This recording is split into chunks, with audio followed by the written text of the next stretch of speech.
Salaamaaleykum élèves Sénégal yi ak seen jàmm ci suñu chaîne YouTube chaîne bi leen di gunge ci seen jàng tey dañuy corriger épreuve bi ñu joxe woon en 2018 pour le concours douane bi passé donc comme niñ leen ko waxee woon ci seen TikTok bi fii lañ koy àggalee correction bi léegi dans un premier temps dañ leen di liiral épreuve bi donc ñu ne la 1A.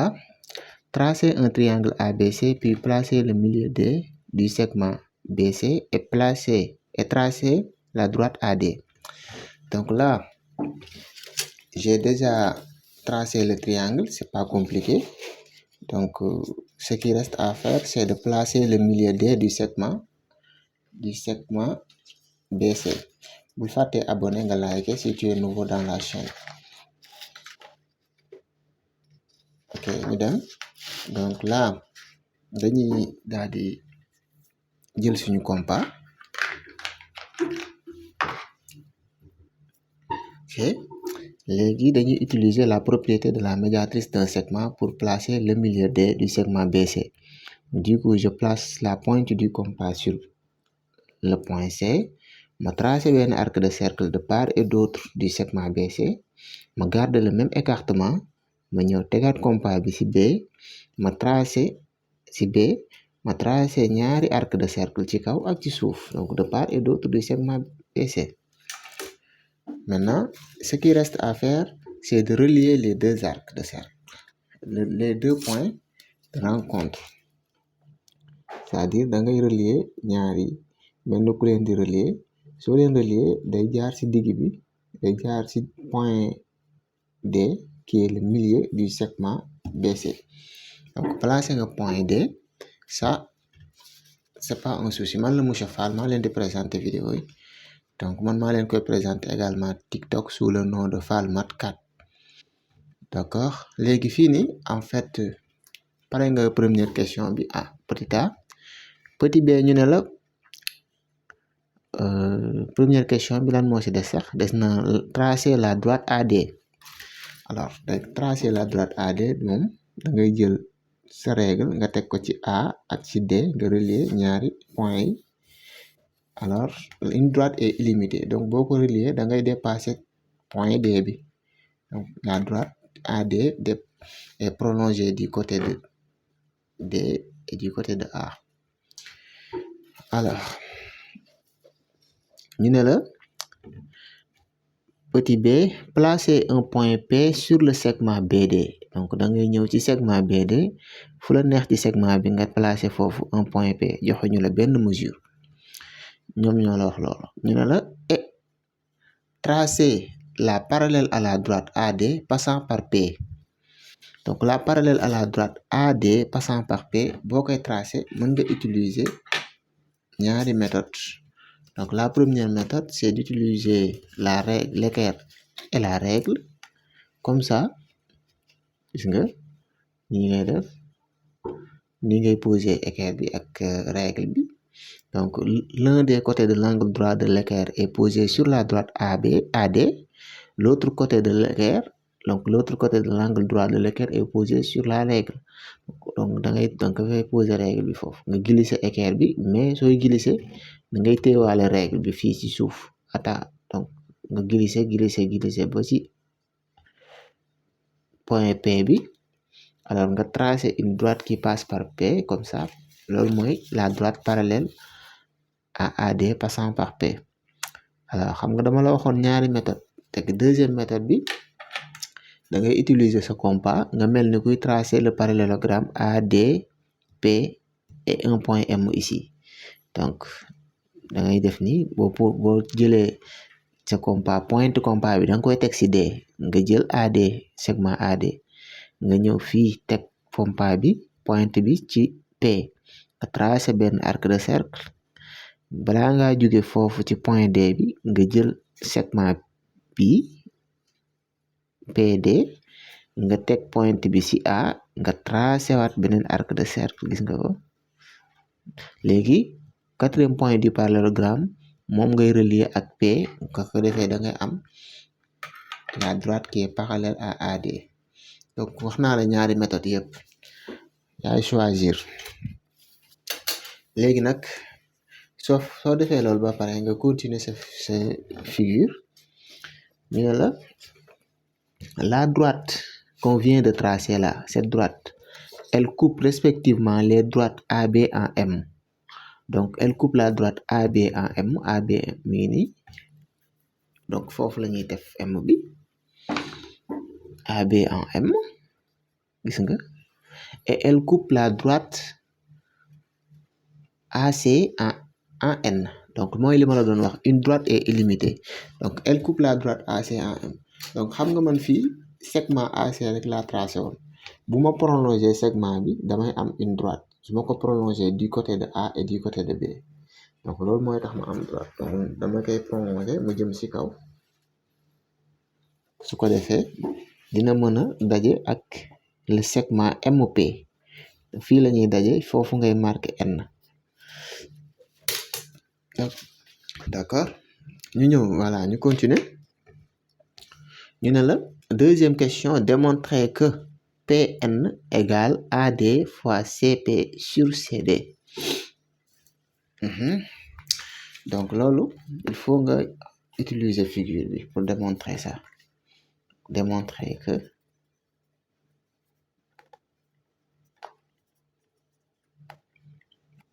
PN égale à AD fois CP divisé par CD. lii mooy question bi. léegi la ngay utiliser le théorème de Thalès.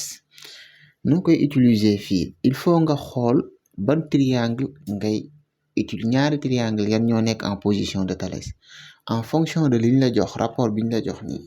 donc fii booy xool liñ la jox PN égale AD fois CP sur CD, da ngay xool ici le point qui se répète, le point qui se répète c'est le point C, moo ñëw fii ñëwaat fii ak le point D.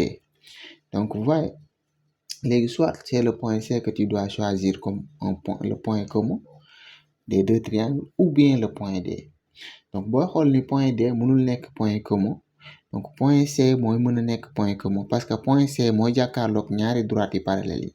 donc point bi jàkkaarloog ñaari droite yu parallèles yi comme nii, donc boo tegee fii sa baaraam da ngay gis ni l'angle C dafa jàkkaarloog AD ak jàkkaarloog PN te ñoom ñaar dañoo parallèle. donc du coup le point C mooy ce point de repère. du coup nga ni les triangles CDA et CPN sont en position de Thalès. Voilà, effectivement ils sont en position de Thalès parce que les droites sont parallèles, les droites AD et PN sont parallèles. donc nga wax loolu nga ni les droites AD et PN sont parallèles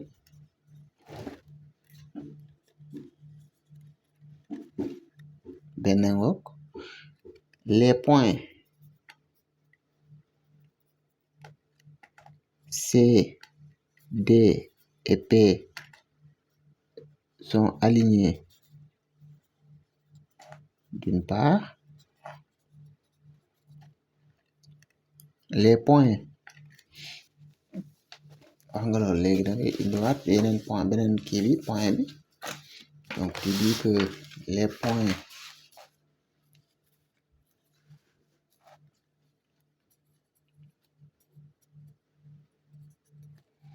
C, A et N sont alignés d'autre part, donc C, A et N.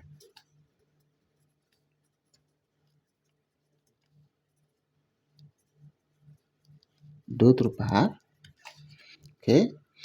léegi mën nga ni donc les triangles CDA wala CA, bon booy cité triangle jarul virgule quoi, da ngay def CDA ni et CNP sont en position de Thalès.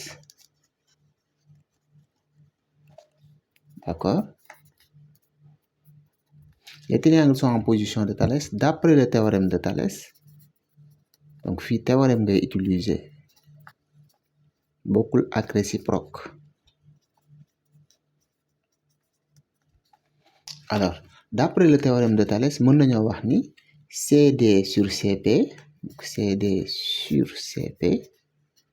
égale CA sur CN donc égale CA sur CN donc man fii ni ñu ko jàngale woon mooy da ngay wax ndaama ci kaw njool donc CD sur CP ndaama ci kaw njool égale CA sur CN CA mooy ndaama CN mooy njool donc boo ñëwaatee troisième rapport bi PN mooy njool AD mooy ndaama donc ndaama ci kaw njool ngay def toujours en commençant par C le point commun des deux triangles donc ndaama bi AD la moom la ñuy def au numérateur njool bi PN ñu def ko au dénominateur donc du coup li ngay am léegi nga xool yow li nga bëgg a démontrer amoon nga PN ci li nga bëgg a démontrer donc rapport bii da nga koy utiliser AD sur PN amoon nga CP ci kaw donc rapport bii da nga koy utiliser bii ak bii nga soxla pour démontrer cette égalité alors du coup da ngay wax donc ce qui implique que CD sur CP égale AD sur PN alors ça c'est une égalité mais taxagul nga am lii boo ko bëggee am da ngay def produit croisé maanaam da ngay jël le numérateur de la première fraction CD multiplié par le dénominateur de la deuxième fraction PN égale au dénominateur de la première fraction CP multiplié par le numérateur de la deuxième fraction AD donc du coup nga am CD fois PN égale CP fois AD loo bëgg a tirer PN donc PN day nekk le membre qui est à droite CP fois AD divisé par ce qui l'accompagne CD moo accompagne PN donc loolu ngay diviser du coup démontrer nga l'égalité PN égale AD fois CP sur CD première étape bi jàll na ñu ñëw ci deuxième donc troisième question alors dans la troisième question ñu ne la troisième question bi aussi même chose ngay utiliser donc démontrer que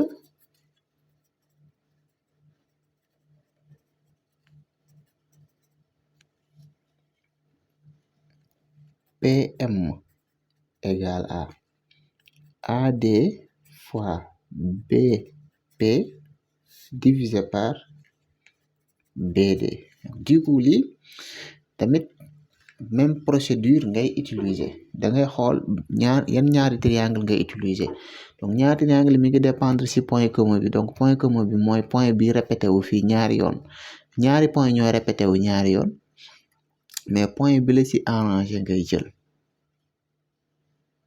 d'accord maanaam point bi nga xamante ni angle boobu dafa jàkkaarloog ñaari droite yu parallèle ci point boobu donc le point B par exemple boo ko jëlee da ngay gis ni l'angle de sommet B donc dafay jàkkaarloo ak ñaari droite yu parallèle waaye ñaari droite yooyu yan la droite MP ak droite AD donc mën nga ni le triangle BMP et le triangle BAD sont en position de Thalès d'accord du coup loolu mën nga ko wax parce que MP est parallèle à AD ok donc les points sont alignés d'une part et d'autre c'est-à-dire M appartient au segment BA et P appartient au segment BD d'après ces deux informations on peut dire que les triangles du site des triangles BMP et BAD sont en position de Thalès.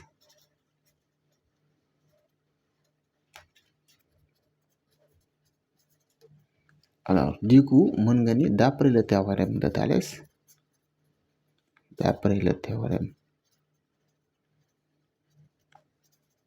Thalès D'après le théorème de Thalès, on a nga cité rapport yi ni nga koy cité wan naa la ko sànq ndaama ci kaw njool, mais da ngay commencer par le point commun des deux triangles, c'est le point B. da ngay def BM sur BA,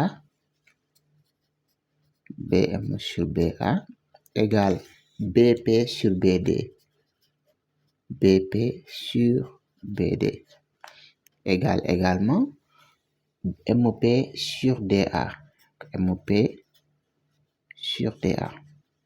Du coup ici nga xool yan rapport ngay utiliser parce que fii tu as 3 rapports, ci 3 rapports yi ñaar nga ci soxla, yan ñaar ngay utiliser ngay xool. Alors boo ko bëggee xam da ngay xoolaat sa relation bii nga war a démontrer parce que mooy sa objectif final. léegi ci relation bi am nga PM, donc yow rapport bi nga xamante ni am na PM danga koy jël mooy bii, MP bi ak PM c'est la même chose, donc bii danga koy conserver. nga xool beneen rapport ban am nga fii BP am nga AD, donc bi nga xamante ni am na BP ngay jël parce que déjà bii am na DA mooy AD, donc BP bi bii moo ko indi.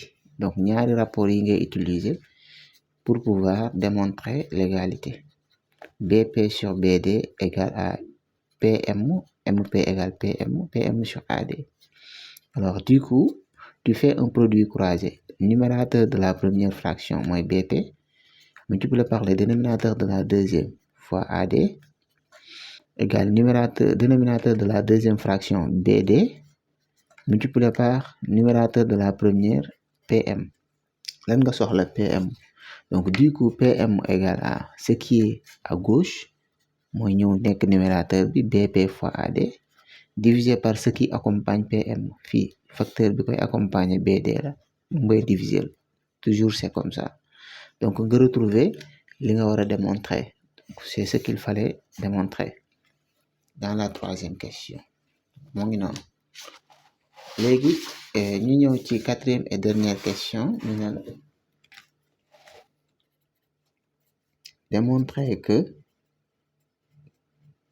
démontrons que PM plus PN égale 2 fois AD. alors PM plus PN égale 2 fois AD, li boo koy démontrer da ngay utiliser seulement les deux rapports que tu viens d'établir. Tu viens d'établir deux rapports.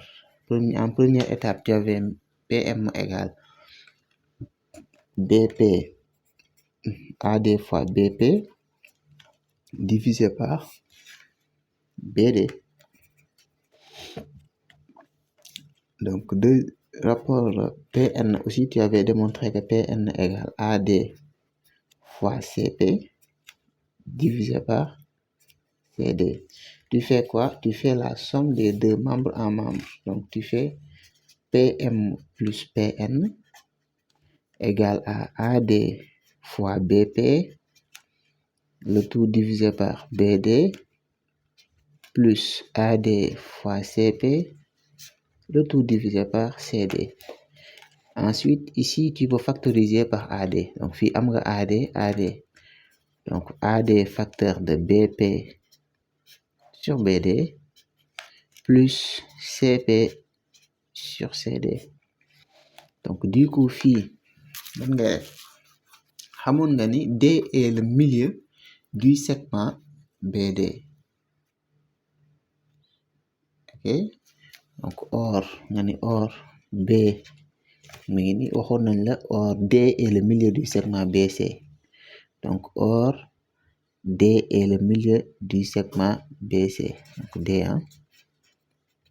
donc D est le milieu de BC, ce qui implique que donc on peut dire BD égale CD. BD égale à CD, vu que D est le milieu, donc BD égale DC. Autrement dit, BD égale CD. donc ñaari dénominateur yi mën ñoo bokk, mën nga remplacer CD bi par BD. donc du coup da ngay am PM plus PN égale à AD facteur de BP plus CP, le tout divisé par BD. ñoom ñaar ñoo tolloo, ñaari dénominateurs yi. Donc quand tu fais la somme de deux fractions, si les deux dénominateurs sont égaux, tu peux conserver le dénominateur et additionner les numérateurs. Loolu mooy règle bi. léegi nag nga xool BP plus CD lan lay joxe. BP plus CP. Alors BP plus CP moo lay jox le grand segment BC parce que P appartient au segment BC. nga wax loolu nga ne P or P appartient au segment BC. Donc tu peux dire que BP plus CP égale à BC. Alors mën nga wax ne du coup mën nga ni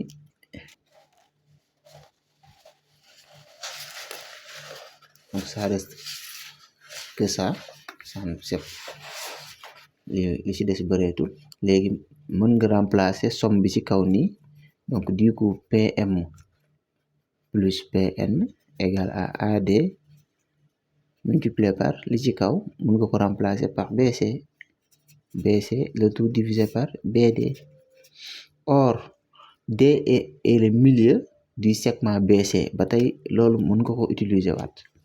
Donc D est le milieu du segment BC implique que or D est milieu de BC,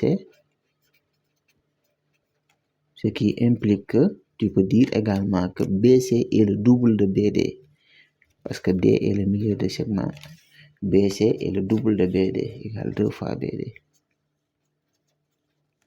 Donc mën nga remplacer BC bi par 2 BD. D'accord? Donc ce qui implique que PM plus PN égale